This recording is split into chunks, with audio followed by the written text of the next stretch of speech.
Hoje são 23 de novembro de 2019 e eu acabei de ler o acórdão do julgamento de um agravo de petição em que eu, Ana Carolina, estou fazendo sobre uma decisão da juíza Ana Cláudia Torres Viana de um embargo de execução.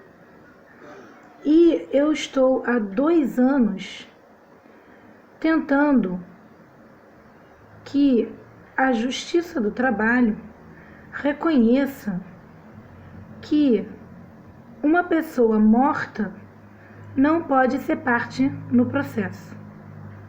E hoje, com a decisão que confirmou que a citação da pessoa morta é válida, eu me deparei com outro obstáculo, que é comprovar que a nulidade absoluta precisa causar prejuízo para que ela seja anulável. Não, é isso. Em outras palavras, popularmente falando, para o morto não poder participar do processo, eu preciso provar que a participação do morto no processo causou prejuízos para mim. Eu não preciso provar que tem um artigo de lei que determina que morto não participa de processo. E eu não preciso provar que quando o processo não tem uma parte, ele não existe. Isso é uma regra processual, é uma lei. Mas eu não preciso usar o artigo dessa lei e nem usar o artigo da lei que diz que morto não é parte.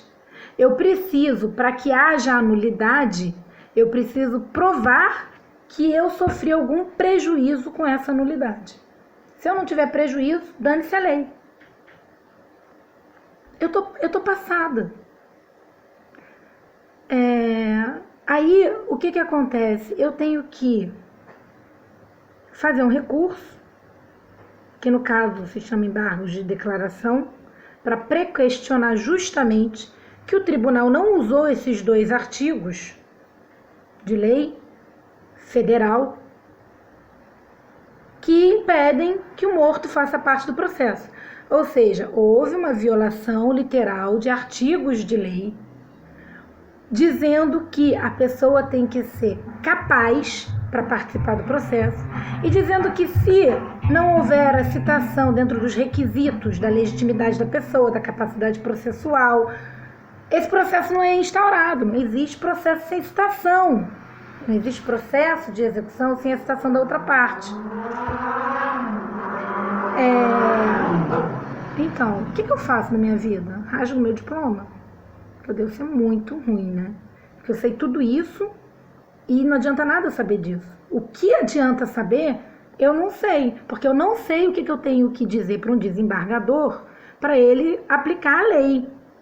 Aliás, eu tenho que fazer o que ele determinou, que agora o que ele falou é lei. E o que ele determinou é que eu prove o prejuízo. Aliás, eu não posso mais provar o prejuízo, porque o momento oportuno de provar o prejuízo já passou. E eu não sabia, gente, que eu tinha que provar o prejuízo. Eu achei que eu tinha que provar que a lei existe e que a lei diz que não pode citar morto, que não tem validade. Eu tô muito confusa. Aliás, eu tô revoltada. Eu tô muito revoltada. Bom, o que me resta fazer? Enfiar o rabinho entre as pernas, como cachorrinho com medo, faria, e fazer um recurso que ele já avisou que não vai receber, o que eu entendo seja uma coação, né? Eu já estou intimada a não recorrer, porque não vai adiantar, porque é desnecessário recorrer, porque a sentença, ou melhor, o acórdão que ele fez é impecável. Não preciso recorrer. Bom, eu vou fazer o recurso, porque tem ainda algumas leis que dizem que eu tenho direito ao devido processo legal, à ampla defesa. Aí eu vou fazer. Mas sabe o que vai acontecer? Pelo que está escrito no acordo, o recurso não vai ser conhecido, porque ele é desnecessário. E agora? Bom, aí eu faço o recurso e tento despachar com o desembargador, mostrando para ele que por conta desse recurso eu tive várias crises de hemorragia por estresse, hemorragia anal, né? Porque estresse ataca o intestino, normalmente, especialmente quem tem intestino sensível. Eu comprovo que eu fiz um contrato de promessa de compra e venda de um imóvel que eu nunca consegui transferir para o nome da pessoa. Talvez ele considere isso um prejuízo. Talvez ele vai dizer que é um prejuízo para a pessoa e não para mim, mas é porque eu não tenho honra e nem palavra. Então, se eu dei a minha palavra e não cumpri, não causa dano nenhum para mim, entendeu? Tudo bem. Suponho, hipoteticamente, que o desembargador possa justamente entender dessa forma.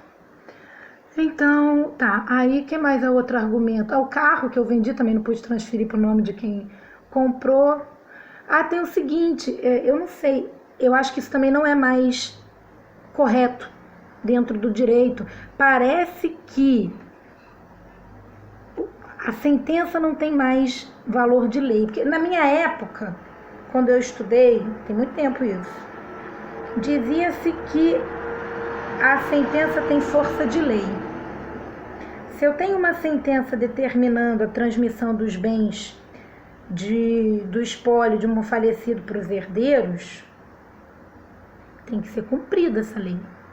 Essa ordem, essa autorização transitada em julgado, ela tem que ser cumprida. Aí tem um outro juiz federal que impede o cumprimento da sentença estadual, como se não houvesse outra alternativa de alcançar o objetivo da decisão da Justiça Federal sem prejudicar a sentença. Resumindo, o que o Tribunal do Trabalho tinha que ter feito? Ele tinha que ter determinado bloqueio dos bens em nome dos herdeiros, para que os bens da falecida pudessem ser transferidos do nome dela para o nome dos herdeiros. Por quê? Que isto não causaria nenhum dano ao credor, vamos dizer assim, ao reclamante, ao exequente. Ora, a falecida não pode se desfazer dos bens, ela não pode vender os bens, ela não pode assinar, tem uma ordem judicial dizendo que aqueles bens dela têm que ser transferidos para o nome do herdeiro. Então, de que adianta? De que adianta, a não ser para causar danos, prejuízos aos interesses pessoais, aos interesses de terceiros, de que adianta bloquear o bem da falecida? Aliás, não existe uma ordem contra uma pessoa morta. Essa ordem não poderia nem ser cumprida por ninguém.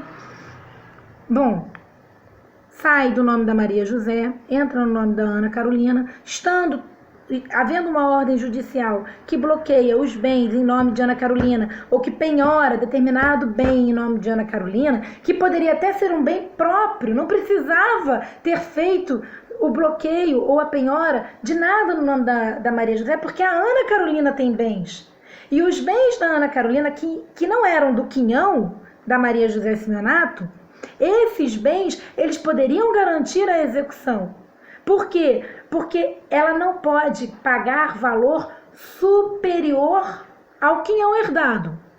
Mas ela, com outro bem, mesmo que seja pessoal, pode garantir a execução, desde que esse bem dela tenha um valor igual ou superior ao crédito, ok? Então, assim, ou eu sou, um gênio, de modo que só eu consigo visualizar isso, ou não estão cumprindo a lei.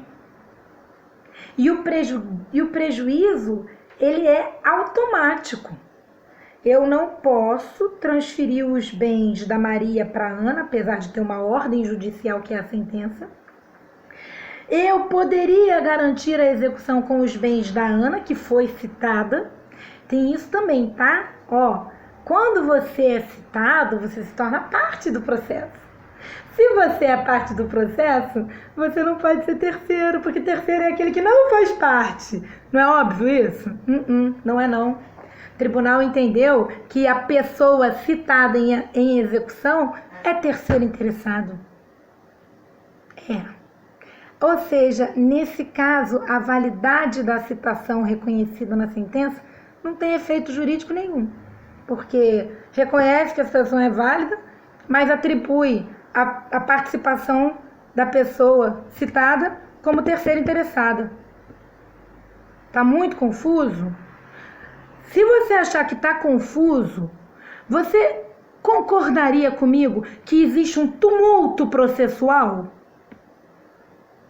Só que você poderia dizer que esse tumulto processual foi causado por mim?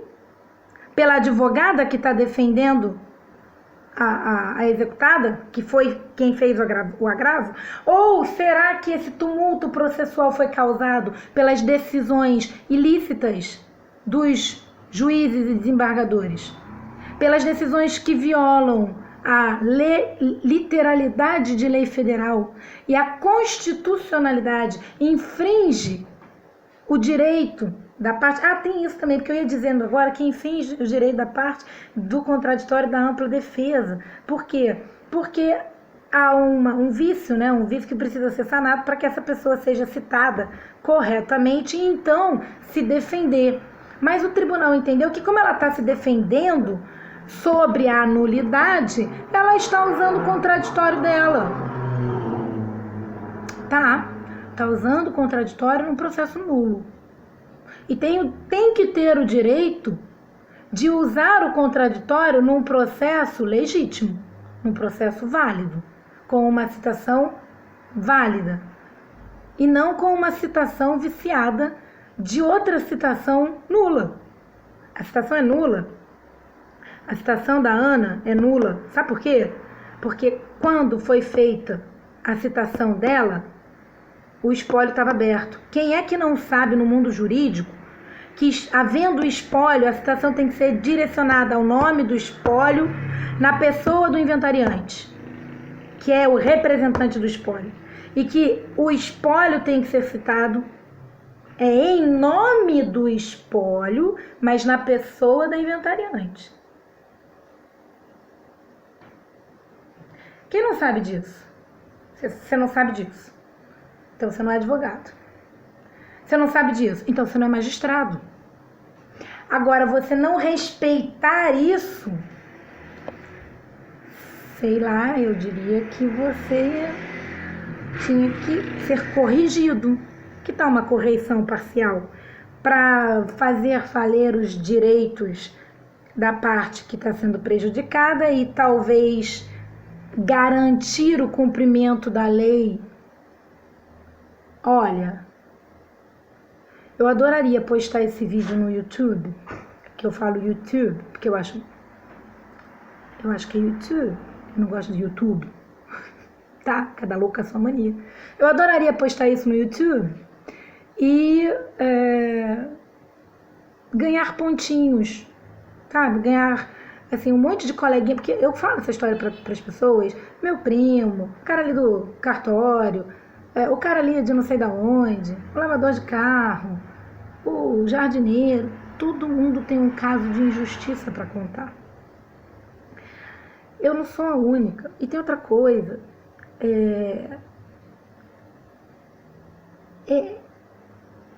por quê? Por que isso está acontecendo? Então, assim, olha, tem gente que tem doença, tem gente que tem filho drogado, tem gente que não tem estudo. Cada um com a sua cruz, né? Como é que eu vou resolver esse problema?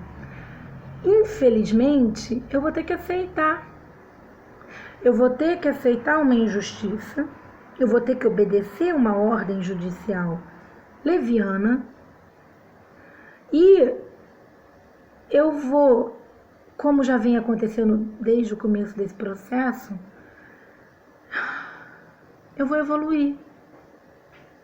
Porque desde que isso começou eu trabalho mais, eu estudo mais, eu me controlo mais, eu me tornei uma pessoa mais mansa, eu estou mais paciente, eu estou muito, muito, muito mais didática para me expressar,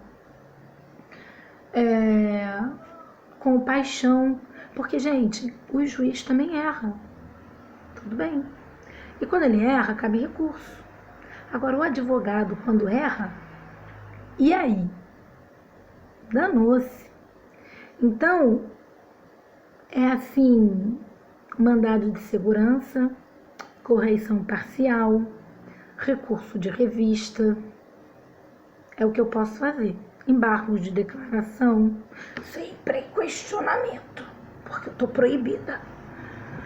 E tem o seguinte também, a minha mãe teve uma empresa por 25 anos, sem nenhuma reclamação trabalhista. Ela era sócia do meu pai que fundou a empresa, ela trabalhou com ele, a empresa já devia ter uns 10 anos no mercado, talvez mais, não sei dizer. E ela nunca teve uma reclamação trabalhista. Quando ela vendeu a empresa, ela não recebeu pela venda da empresa, nós temos uma ação, uma execução do pagamento dessa empresa. E além disso, ela ficou trabalhando com câncer para receber o dinheiro a título de prolabore, para conseguir se reorganizar, e por mim também, né? Que a filha dela ia ficar órfã se ela morresse e sem renda, que foi o que aconteceu. Porque ela morreu, ela tinha um prolabore e ela, depois de morta, não tinha mais prolabore. Mas que engraçado, ela não tinha mais prolabore, mas ainda tem obrigação de pagar o salário do cara que estava trabalhando para quem comprou a empresa. Porque ele estava trabalhando para o cara que comprou a empresa, que abriu uma filial lá em Campinas, que a minha mãe morava no Rio de Janeiro. E aí esse cara que ficou trabalhando nos meses de agosto e setembro, depois dela ter morrido, está cobrando que ela pague também esses 2 meses.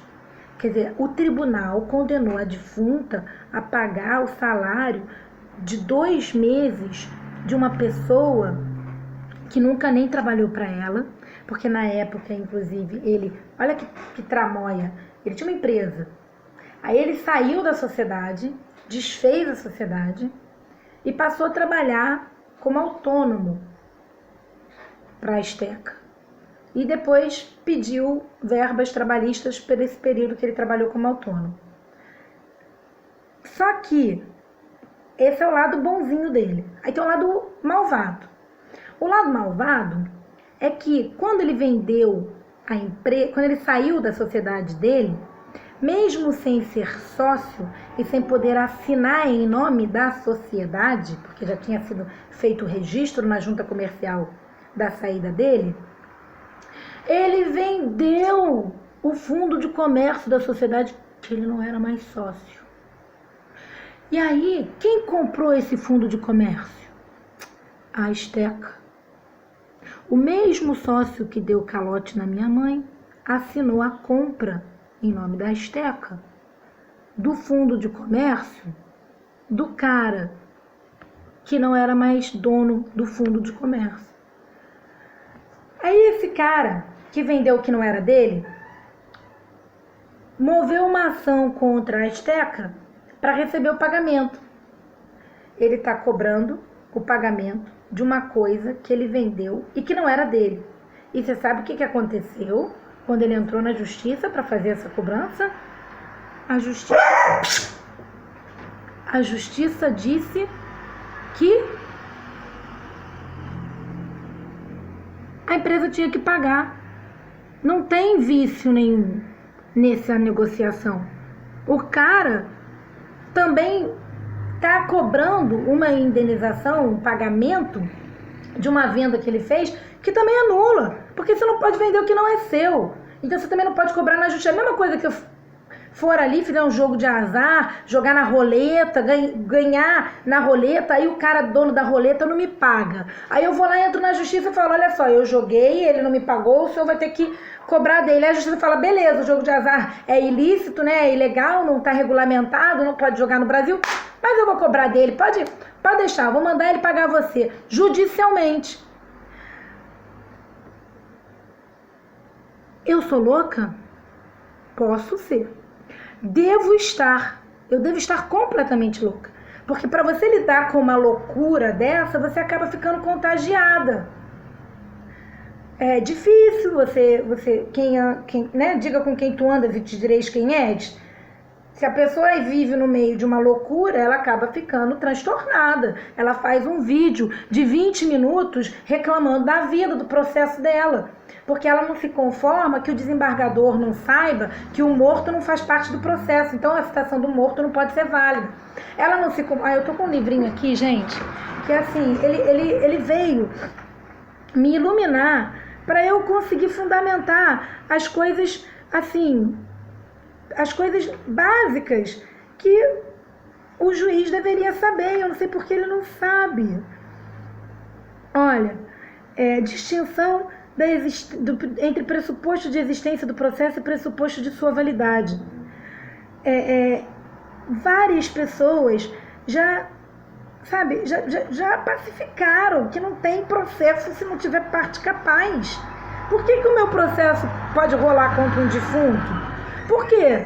Por que não tem nulidade no meu processo? Não consigo entender. Olha aqui. Não só as pessoas físicas, mas também as jurídicas possuem capacidade de ser parte, visto que são detentoras de personalidade jurídica. Defunto tem personalidade jurídica? Morto tem personalidade? Entretanto, se é certo que todo ser com personalidade jurídica tem capacidade de ser parte, defunto tem capacidade de ser parte? Não se pode afirmar se a recíproca é verdadeira, já que há sujeitos de direito que, mesmo possuindo personalidade jurídica, têm capacidade de ser parte, como as pessoas que, mesmo não possuindo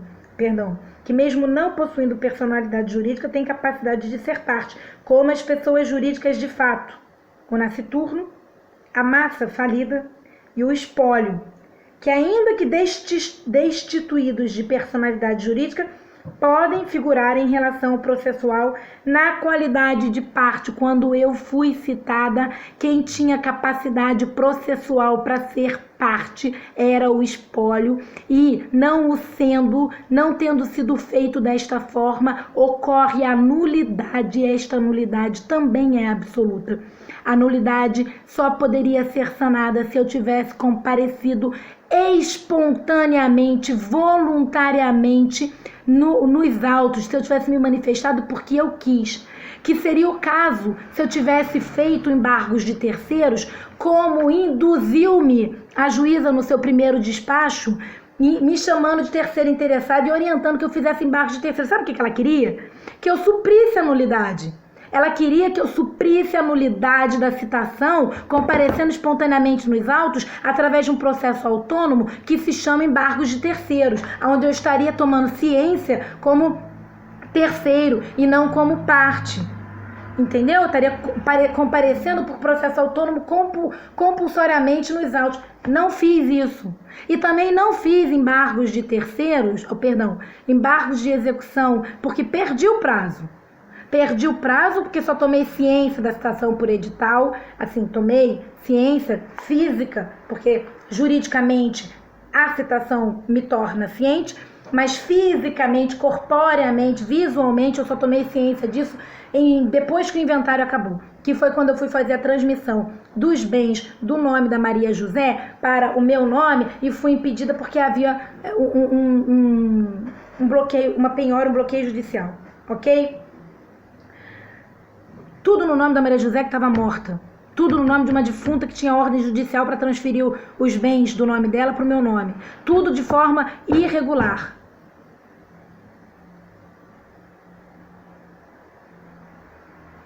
E eu tenho que me calar. Sabe por quê? Porque ninguém morreu por causa disso.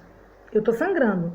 Graças a Deus eu ainda não tenho câncer. Mas como é que eu vou provar que é por causa disso? Então ninguém morreu por causa disso. Não se trata de uma pessoa que está visivelmente coagida, porque eu ando na rua, eu tô com tudo meu bloqueado, eu tô com tudo meu preso, eu posso perder a minha casa a qualquer momento. Ai, gente, eu posso perder a minha casa a qualquer momento. Eu moro no número 95. E o número 87, que é colado, é germinado com a minha casa, é um ponto comercial. Inclusive é o meu escritório. Aqui é o 89 que eu dividi e tem o 87 que está vazio hoje. Mas na época, os dois imóveis, esse aqui e o do lado, estavam alugados para terceiros, na época da penhora. Na época da penhora do imóvel da Maria José. Na época da penhora do imóvel da Maria José, que já estava morta. Na época da penhora do imóvel da Maria José, que já estava morta e que tinha espólio aberto. Ou seja, na época da penhora, já me perdi, na época da penhora do imóvel da Maria José, que já estava morta com espólio aberto, que deveria ter sido feito uma penhora no rosto dos autos. Vocês não devem saber o que é isso, né? Eu sei. Sabe por que eu sei o que é uma penhora no rosto dos autos? Porque quando eu era inventariante do espólio, eu sofri uma outra injustiça que se chama penhora no rosto dos autos. Então, através de uma penhora no rosto dos autos, eu tomei ciência de que existia uma ação de execução contra a Maria José, ou melhor, contra o espólio.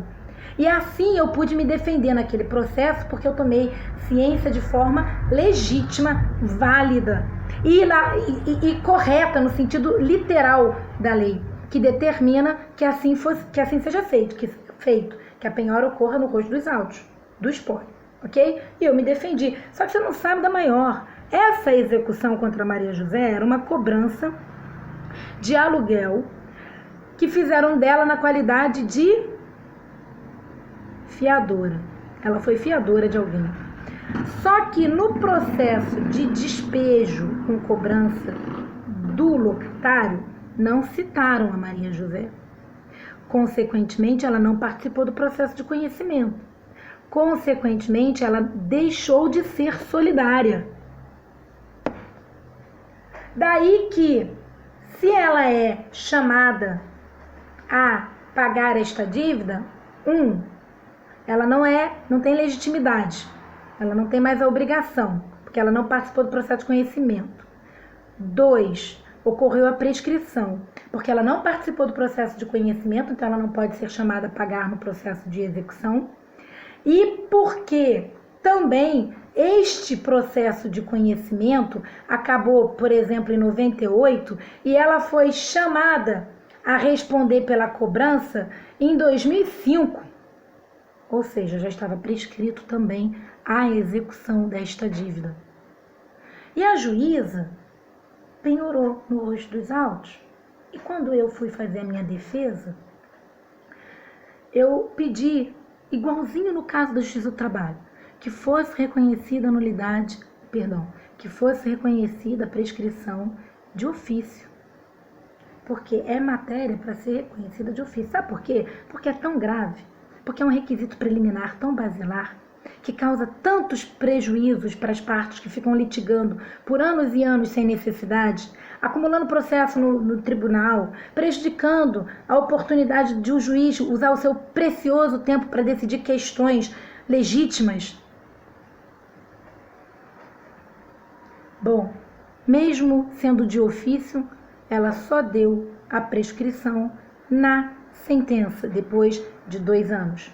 E demorou também quase 2 anos para determinar e assinar o levantamento da penhora do rosto dos autos do espólio. Então, eu sei o que é penhora no rosto dos autos e eu sei quando ela deve ser realizada.